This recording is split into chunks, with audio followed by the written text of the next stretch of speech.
warahmatullahi wabarakatuh. Apa kabar teman-teman? Semoga teman-teman dalam keadaan yang baik dan juga sehat. Perkenalkan, nama saya Hadmina. Pada kesempatan kali ini, saya akan mereview salah satu buku yang berjudul Filsafat dan Teori Kepemimpinan yang ditulis oleh Dr. Wendy Septadi Hutabayan, SEMM, yang diterbitkan oleh Media Press pada tahun 2021. Teman-teman, apa sih itu kepemimpinan? Kepemimpinan merupakan kemampuan seseorang untuk mempengaruhi bawahan atau kelompok, serta kemampuan untuk mengarahkan tingkah laku bawahan atau kelompok. Lalu teman-teman, apa saja sih yang dimiliki oleh seorang pemimpin itu? Seorang pemimpin tentunya harus memiliki kapasitas yang berupa kecerdasan, kewaspadaan, kemampuan berbicara, dan kemampuan menilai. Juga memiliki prestasi, yaitu berupa gelar sarjana atau memiliki ilmu pengetahuan. Seorang pemimpin juga memerlukan tanggung jawab, partisipasi dalam kegiatan sosial, dan juga status atau kedudukan sosial yang cukup tinggi. Dan ada yang menarik nih teman-teman dari buku yang saya baca ini, yakni tentang tipe dan gaya kepemimpinan. Yang pertama yaitu gaya kepemimpinan yang demokratis, yakni di mana semua kepentingan orang itu diwadahi agar keinginannya itu bisa diwujudkan oleh seorang pemimpin. Yang kedua, ada pemimpin yang karismatik, yakni pemimpin yang disegani, dan juga ada pemimpin yang otoriter. Kalau pemimpin yang otoriter ini contohnya kalau saya lihat itu di Korea Utara ya teman-teman, di mana rakyatnya itu harus tunduk kepada pemimpinnya atas perintah pemimpin itu. Dan yang ada juga dari militer, di mana pemimpin ini memerintah bawahannya mengikuti komando dari seorang pemimpin. Dan juga ada kepemimpinan yang paternalistis, yaitu kepemimpinan yang memberikan contoh dan teladan yang baik. Dan juga yang terakhir ada kepemimpinan birokratis, yakni kepemimpinan yang terbentuk dari hierarki kepangkatan. Seorang pemimpin dikatakan memiliki kekuasaan maupun wewenang.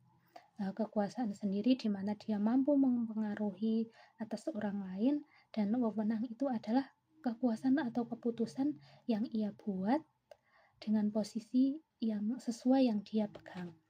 Lalu bagaimana sih kepemimpinan yang efektif itu teman-teman? Kepemimpinan yang efektif ialah kemampuan bagi seorang pemimpin dalam mempengaruhi tingkat kedewasaan individu, kelompok, ataupun organisasi dengan menerapkan gaya kepemimpinan yang sesuai. Di buku ini juga dijelaskan bagaimana kriteria dan karakter dari seorang pemimpin, yaitu berupa pemimpin yang memiliki tanggung jawab, bersikap objektif, menentukan prioritasnya, mampu berkomunikasi tentunya, dan juga mempunyai kemampuan perspektif. Juga karakter pemimpin itu adalah pemimpin yang ideal ialah pemimpin yang cerdas, yang berinisiatif, bertanggung jawab, dapat dipercaya, jujur, rela berkorban, dan dicintai tentunya oleh kelompoknya. Menarik sekali ya teman-teman yang dibahas dalam buku ini, di mana pemimpin yang kreatif dan inovatif juga dituliskan dalam buku ini. Kenapa harus pemimpin itu bisa bersikap kreatif dan inovatif?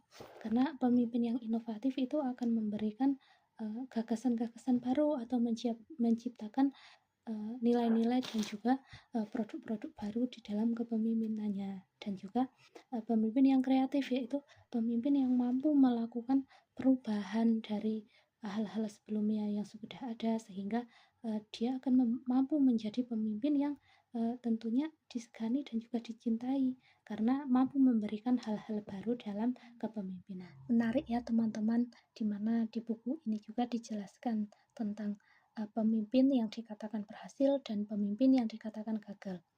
Pemimpin yang dikatakan berhasil sendiri ialah pemimpin yang mampu menyelesaikan permasalahan yang timbul setiap harinya atau setiap adanya permasalahan itu secara cepat, tepat, dan juga efektif.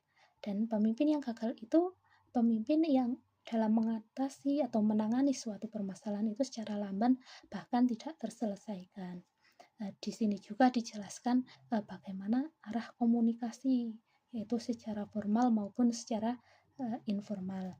Dan juga banyak sekali ya relasi-relasi di sini dijelaskan juga bahwa relasi adalah keberhasilan seorang pemimpin dalam menjalin hubungan dengan orang lain yang tentunya akan sangat memberikan manfaat.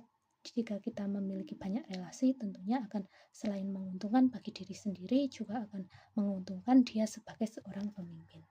Menariknya lagi teman-teman, di buku ini juga diterangkan tentang kepemimpinan Barat dan juga kepemimpinan Timur, di mana kepemimpinan Barat itu cenderung deskriptif, partisipatif, karismatik, dan bahkan selebritas, di mana atasan dan bawahan itu dianggap sama, jadi tidak ada pembeda antara atasan dengan bawahan.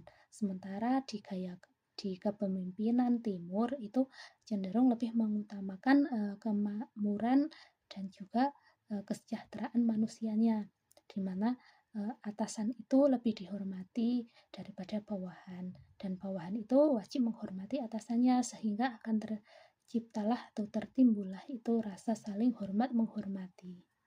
Jelaskan juga ya teman-teman, di mana kepemimpinan dan manajemen resiko, di mana manajemen resiko adalah sebuah cara yang sistematif dalam memandang sebuah resiko dengan menentukan dengan tepat penanganan resiko tersebut.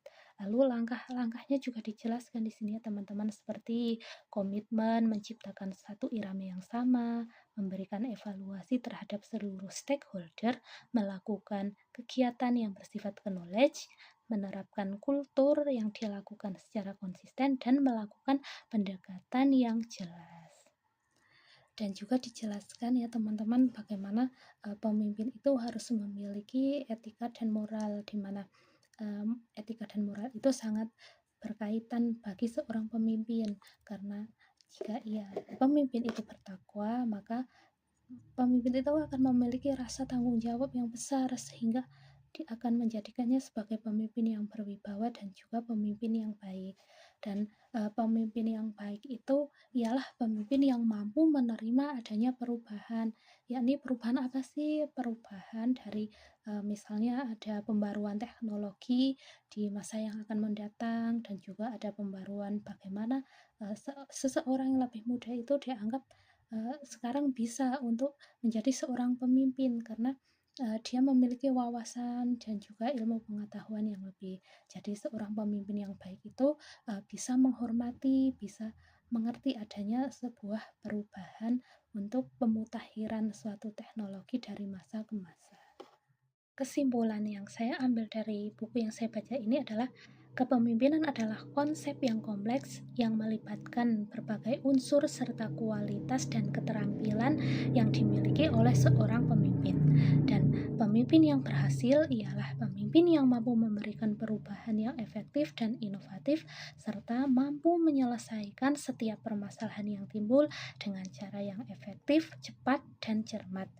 Dan pemimpin tersebut dikatakan sebagai pemimpin yang sukses apabila ia dapat berlaku adil serta memenuhi hak serta tanggung jawabnya, dan serta mau melihat adanya perubahan di masa yang mendatang dan melakukan hal-hal yang bersifat positif bagi keberlangsungan kepemimpinannya. Itu saja yang dapat saya sampaikan teman-teman, banyak kurangnya saya mohon maaf. Dan terima kasih. Wassalamualaikum warahmatullahi wabarakatuh.